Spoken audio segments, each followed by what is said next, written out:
Every club. Every day. The Global Sports Podcast Network. Hello and welcome to the Daily Brighton podcast, joined by the Southampton boys, Greg and Zak. Greg, Zak, how we doing? Oh, we're hanging on in there, I think. Just the best way we can describe it at the moment.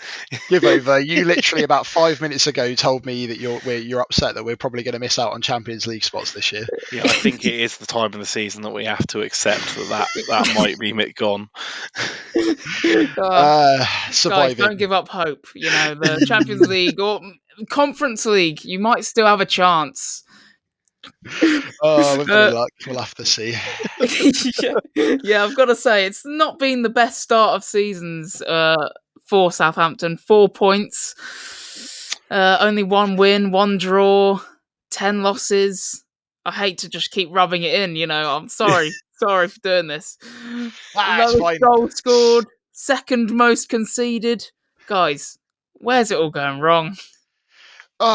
When you come up from the Championship and you are not ready to come up from the Championship and you are fourth and you win a playoff final and everything is great and the world is amazing and then 50% of the players you recruit turn out to be duds, a lot can go wrong.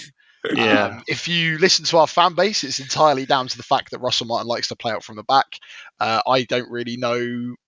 I don't think with any of the managers that you have that are out there currently, I don't know who you put in, and I don't know what they think is going to hugely change. I think you strip away the little identity they have, and then we end up with our previous relegation season where we're trying to play 4 different styles of football, and we lose every single game until we go down. So lots of things. Yeah. Question. I was actually thinking this because so it sounds like you're actually more on the side, Zak, of Russell Martin. I know a lot of Southampton fans do dislike him and like think he's too stubborn in the way he's playing, and like I guess general football fan out there that have potentially just glimpsed on Match of the Day of a couple of Southampton games, seeing this kind of stubborn way that he's playing, where he's very, very rigid in how he plays in terms of he will stick to this playing out from the back. Are you for that, or are you kind of against it? I ultimately would like whatever eventually starts winning us games. However, the last time that we did really, really well and we won lots of games, we had a manager known as Claude Puel, who you might remember also took over Leicester at one point, and we fired him because the football that he played was mind-numbing. Possession-based football at the moment isn't much better, to be honest, anyway, especially where in our Wolves game we ended up with 70% possession and 0 shots on target. However, it is a identity and it is something that the players are learning. We have had a lot of what I would consider to be mishit transfers that just aren't quite firing the way they want. We've had some young guys come through. Obviously, everyone knows the name Tyler Dibbling, except you don't, because you could maybe not buy him off of us, please. Everyone, he's really actually really bad. So it's less of, I think, from my perspective, a really, really liking Russell Martin and his style of play, but also an acceptance that if the board were going to get rid of him, they would have already got rid of him. They don't have the money to cancel all of the contracts of him and all of his coaching staff because we spent it all on people like Aaron Ramsdale, which was worth doing. And they're far more business focused than they are football focused, which is as upsetting as it is going to mean that longer term we will survive as a football club. So I think it's just like sad acceptance and the fact that there's no point me and Greg's talking about how are we going to fire him every week, because that's just a podcast about whether or not we're going to fire Russell Martin. And the answer always ends up with no. So until that anything actually changes, I'm kind of the idea that we just got to back the boys until something happens. And if they decide, if relegation's what happens. Like, none of us expected, you were a long time ago like a younger brother to Southampton, and now you are everything we wish we could be. Everything that we had one season of being, except we just didn't replicate it consistently. So lots of opinions. Yeah, tell me about it. How the fate of both sides could not be more different. One's fighting for their survival while we're up here, high and mighty, mixing it up with the big boys in the Champions League places. God, every like mid-sized club's dream, basically, isn't it? Or when you kind of go through the Is that how you Championship. saw the season playing out for you guys, or are you sort of way beyond even your expectations at the moment? Yeah, way beyond our run of games as well. Like we've kind of gone through our rough patch as well, and we're fifth. Our next 6 games are should be fairly straightforward. We've got obviously you guys who you'd like to think is That's a a win banana or skin. It's some gotta sort be. of result. Greg, you can't keep saying that, mate. The only banana skin we've been for so far has been Everton. And even they were upset that they won because it meant they didn't fire their manager. So. Yeah, then we've got like Fulham, Crystal Palace, I think. Oh, who else? We got someone at West Ham. So that's like very winnable games in our next 5. So yeah, this is way beyond, I imagine, what lots of Brighton fans and our fan base is kind of thinking or thought how the season would play out. I thought we could contend for Europa League or like the Conference League place, but flirting with the Champions League is absolutely mental, and I don't think, couldn't have thought of that. For you guys, you said earlier, Greg, that you guys obviously finished 4th, won the playoffs. Do you think that squad was ready to come up, Zach? I think parts of it were, and there are players that have matured into it. Like, we have whenever we have these sort of discussions, we have discussions around what we would consider to be like Premier League quality players.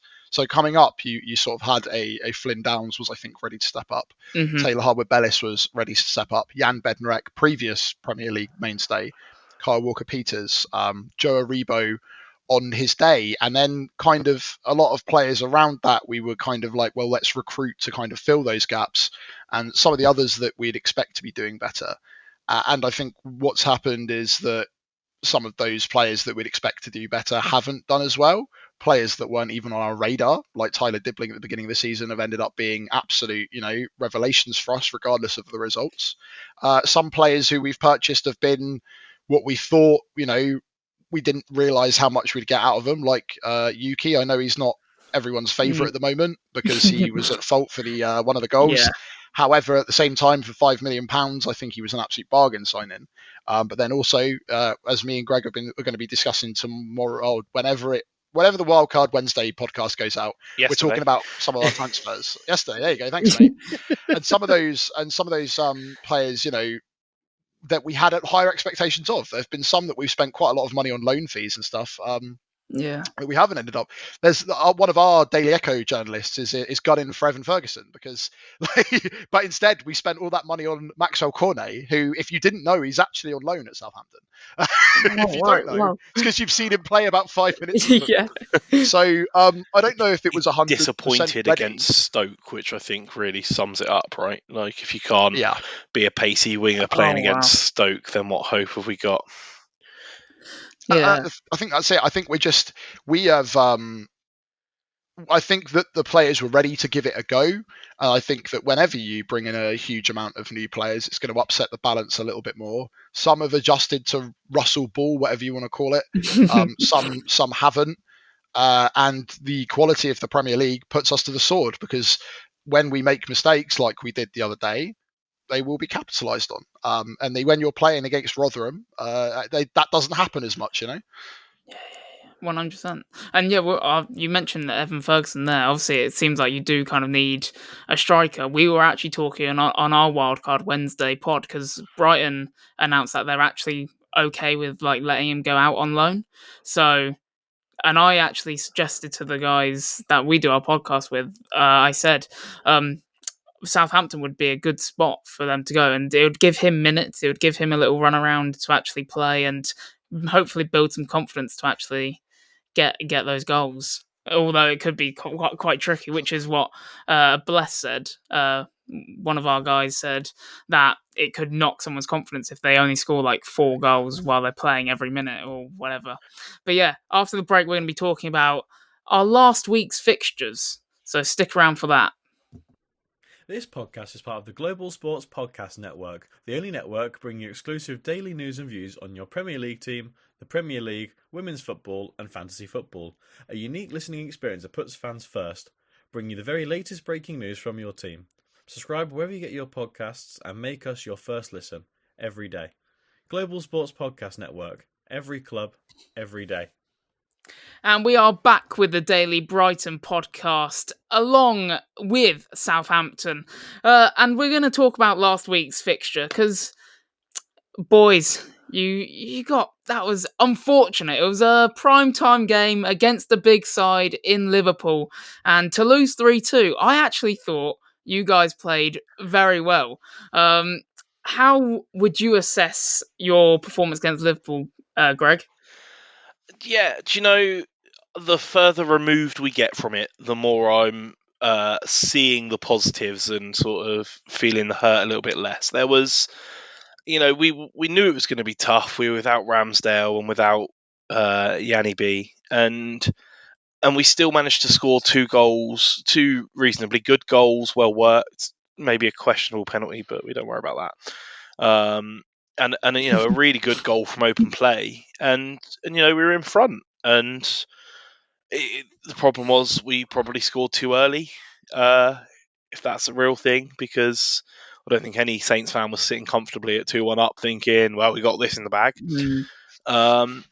But it was still a good performance, even missing those key players. And we've sort of seen it through the rest of the season as well, where we have these spells where there's real sort of promise and quality that you can see shining through, and it's really about how much longer we can leave it before we start transferring that promise into some actual points and something useful. Yeah, and you obviously conceded. I mean, Alex McCarthy, I bet your fans must absolutely despise him after that performance, and that's kind of where you kind of want Ramsdale in, right? Was he injured, I'm guessing, that game? But yeah, he's broken his finger, so he's out for at least a few more weeks. Oh my god! So you've got McCarthy again. Music to our ears. But in the stadium, it didn't look too bad. It just looked like Mo Salah had pulled off a piece of magic. And then I watched it back later on the highlights, and I can't repeat the words that I used to describe what happened there. So, it was shocking. To be clear, mate, to give we were northern and we were basically pitch side, so we could barely see anything. But I knew it was bad when my wife texted me, because she was watching the game at home, going, "Aren't goalkeepers supposed to be in the goal?" And I think when you get a text like that from my wife, who doesn't really care much about football, kind of like, but.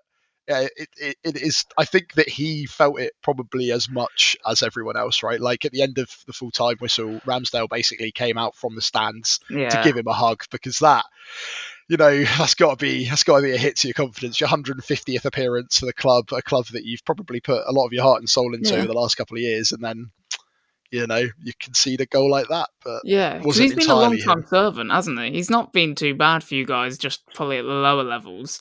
And also, it was also his day didn't start off very well, because even the first goal, you could kind of say was at his fault. I know it's how Russell Martin wants to play, like just playing out from the back and probably just try and get out quick, but I mean, there's a time and a place to try and play out from the back, right? Like distribution has never been McCarthy's strength, and that was always our biggest concern with playing him. But it it kind of is what it is. It's a position that we're going to have to tough out, because unless we sort of find a magic spell that's going to fix Aaron Ramsdale's finger much quicker, we've got a little while to go yet, and I don't really see any options. I don't see Lumley, our third choice keeper, coming in.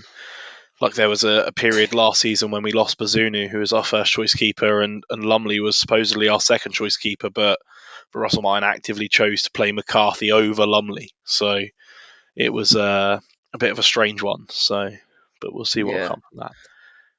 But I mean, you guys as well have had like a good run, right? You're unbeaten in November at the moment, right? So we've beat Man City, dispatched of Man City quite like they're nothing. We've Bournemouth Bournemouth did the hard work to figure out how to beat Man City. Then we pounced on it and found out, oh, actually, yeah, they are beatable. Beat them. And then to say thank you to Bournemouth, we went to the South Coast and beat them as well. So, yeah, been a great couple of games for us. But yeah, it's quite funny, though.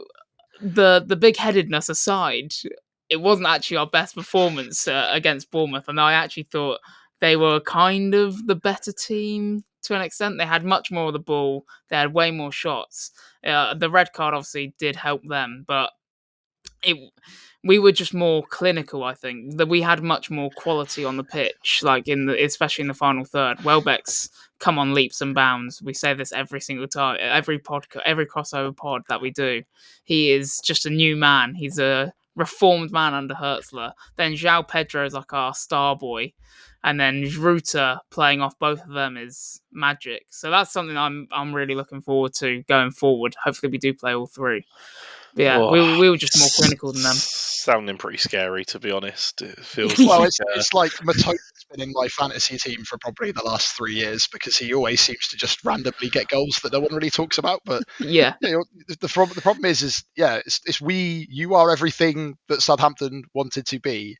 And whether it's luck, ridiculously good recruitment, you at one point had a World Cup winner in your squad, like absolute insanity. It's like where we wished we would be if it wasn't for lots of change in hands of ownership and bits and pieces like that. And also it's fun to kind of, we're both South Coast team, but I've never seen a huge rivalry between Brighton because our rivals, whether they are in the bottom, whether they are not even a club entity anymore, will always be Portsmouth. Yeah. So the idea of Bournemouth trying to start a rivalry with us is always very funny.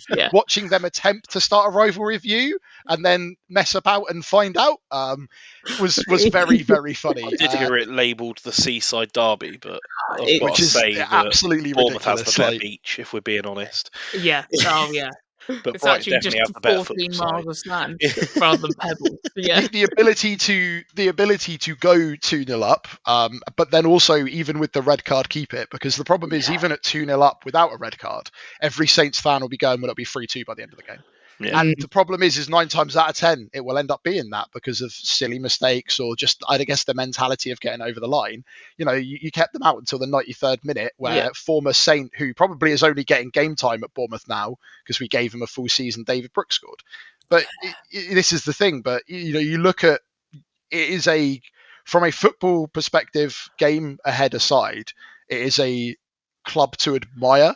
And my advice will be from a team that 10 years ago got to enjoy that too. Yeah.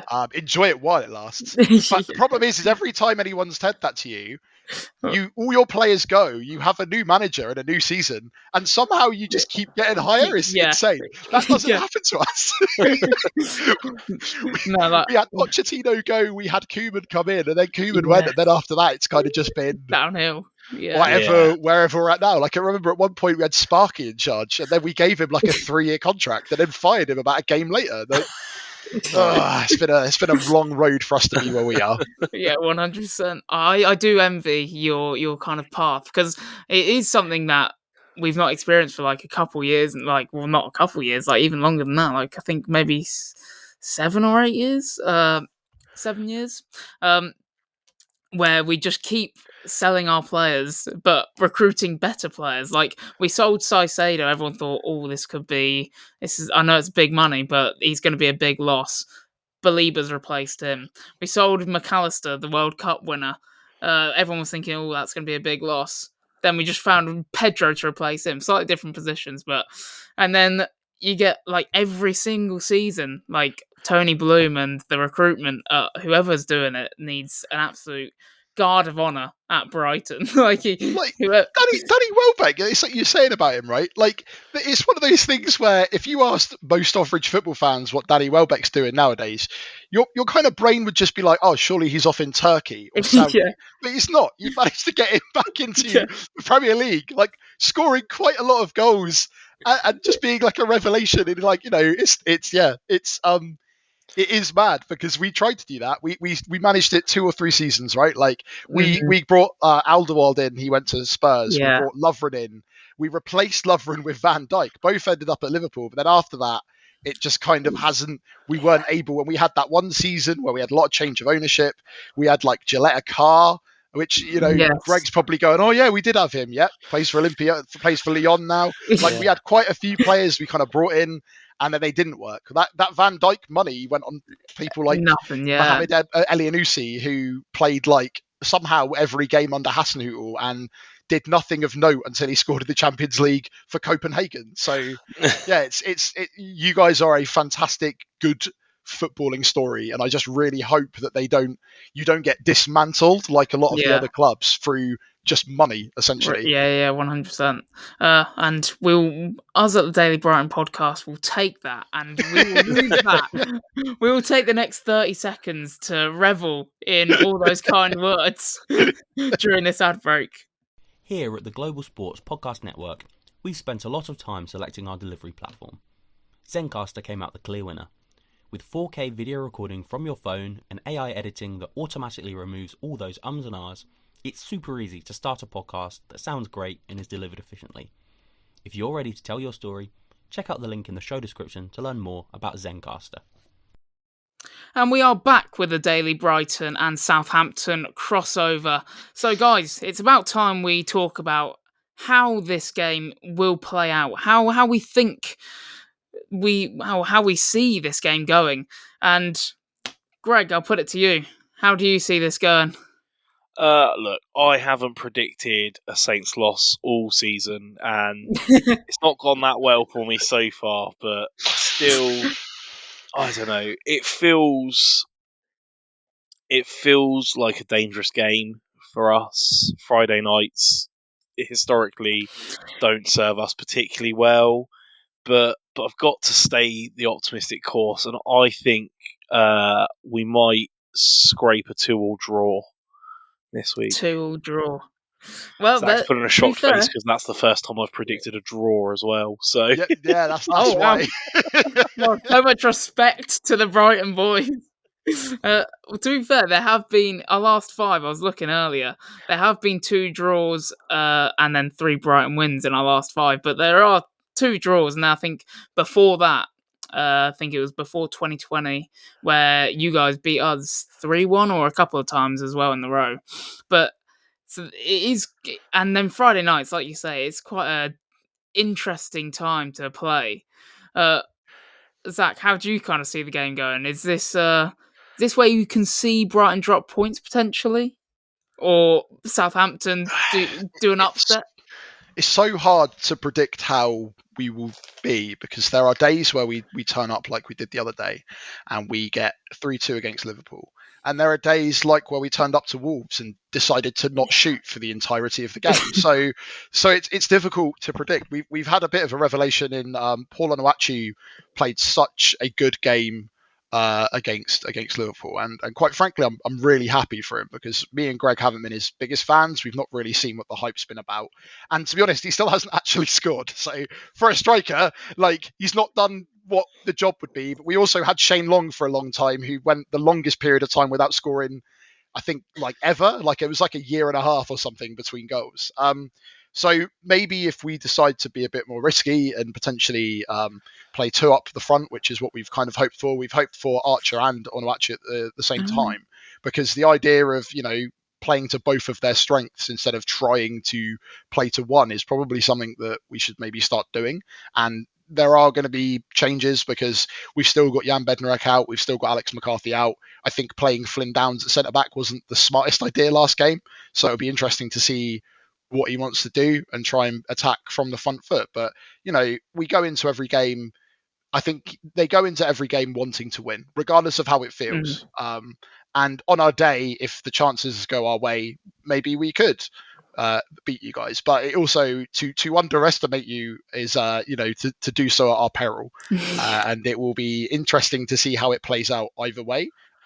Either way, I'm hoping it will be a good game of football, because it might be draws that we've ended up having a couple of times, but that's usually off the back of, there's usually goals involved, which is at least the nice thing about it.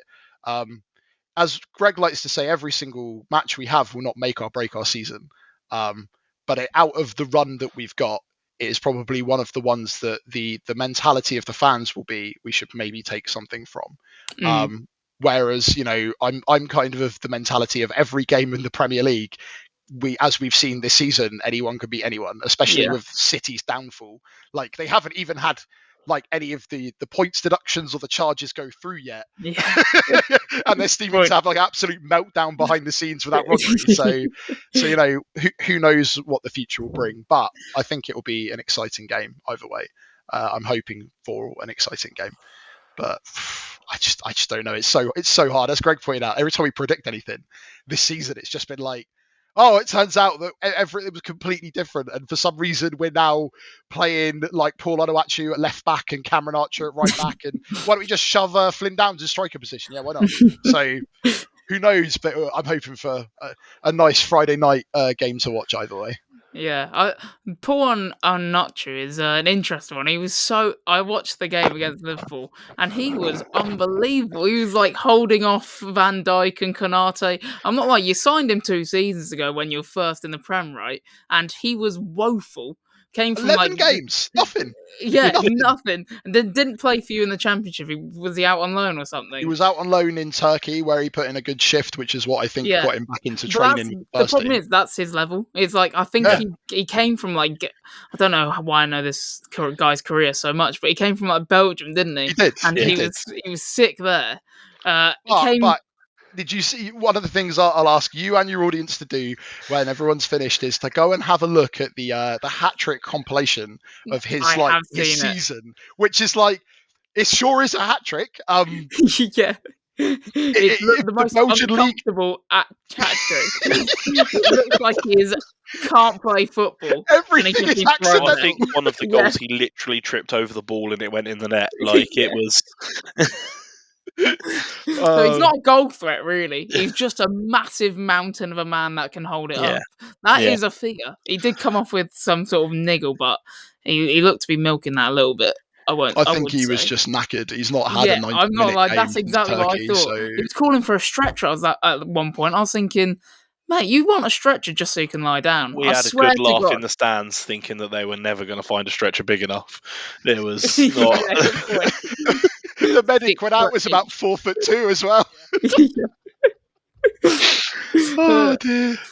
Yeah, it is. There are people in your squad that I do fear, and that is Tyler Dibbling. He has been like some sort of revelation for you guys. That's the only kind of, I hate to say it, but like, that's the only worry I kind of have going into this game is how good Tyler Dibbling has been. And I think if you get him up against Estepinian, who us at Daily Brighton we have mixed views on. Like, we don't think he's been what he was before he got injured, and I think he has lost a step. He's been cooked a couple times by some wingers. So that's the biggest fear I have. But I think, the thing that you guys have to fear with us is if you do play out from the back, and it's probably something that you've grown accustomed to now. If you play out from the back, our press is actually pretty good. Like, we caught Chelsea out, I know, it was a couple of games, like about 4 or 5 games ago. We caught them out 3 or 4 times on the press, and we scored 2 goals from it. Liverpool, we got them on the press. They couldn't handle us in the first half of that game. And then Man City, we came out of the blocks in the second half with the intention to press high and not give them any space. And then that's how we had our comeback. So I think that's where I can see us getting some joy is I think pressing. The really upsetting part is that your press probably doesn't even have to be that good, because at some point we will pass it to you. Yeah, exactly. That's the worry. I'm not even joking. That is genuinely, I'm thinking one of your centre-backs will pass us the ball. Is that something that it is? I've watched you a couple of times, even on Match of the Day. We've given away 8 goals this season from what I would categorically say are stupid mistakes. Yeah, which is insane. Yeah, they've always been very sort of important goals as well. Looking at sort of the Leicester game and the Ipswich game and things like that, they've always been from places that we shouldn't. But that's why it flattered Liverpool, right? Because, we scored against them, and all of their goals they scored. Yeah, sure, they scored, but they were really bad goals. So they were terrible, yeah. One thing I will say, guys, to give you boost your spirits a bit, I can see you guys winning the possession battle, so good. Oh, thank goodness, we were worried. Russell Martin will be You happy. you are in the Champions League places for possession this season, and that is commendable. I will say, impressive stuff. Passes complete as well. Greg was talking yesterday about whether or not fitness is the problem for our squad, and I'm like, well, maybe if they stop passing to each other every 0.5 seconds and actually stopped to catch their breath, maybe they'd be able to run for another sort of 30-40 minutes. Longer, who knows?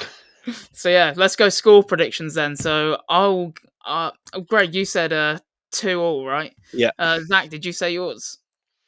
I would like to think 2-2 as well. To be fair, I like to think that maybe we've learned some lessons. I don't see us winning, if I'm totally honest. But the idea that we need at least a draw for it to calm down, because even with a win, we're not getting out from bottom place anymore. No, yeah. But there's a lot more on the line for us than you. But because of the way that you play, I still think that it will just end up being a board draw. It will be a unimportant part of your season, and then might be actually quite important to ours. Who knows? Mm-hmm. So I'll go for 2-2 as well. And this is where I poo on your parade. I'm gonna go 3-0 Brighton. I can't wait for Sky Sports to start bigging it up as well, like you said earlier. It's like a South Coast derby, the Battle of the Beaches. Yeah. Oh no, you don't have a beach, do you? Our beach is just a dock at this point. Yeah. That's been for a couple hundred years. No beach. We Battle paved of the over South. it. Yeah. That's all I can see. And I cringe every time they do that, because I'm thinking, that's just like you said, they do with Bournemouth all the time. They always try and give them a rival. The difference is Bournemouth really do want a rival, whereas I, for some reason, historically have always seen your rival as Palace, and I'm not really they are. sure why. The M23 derby. There we go.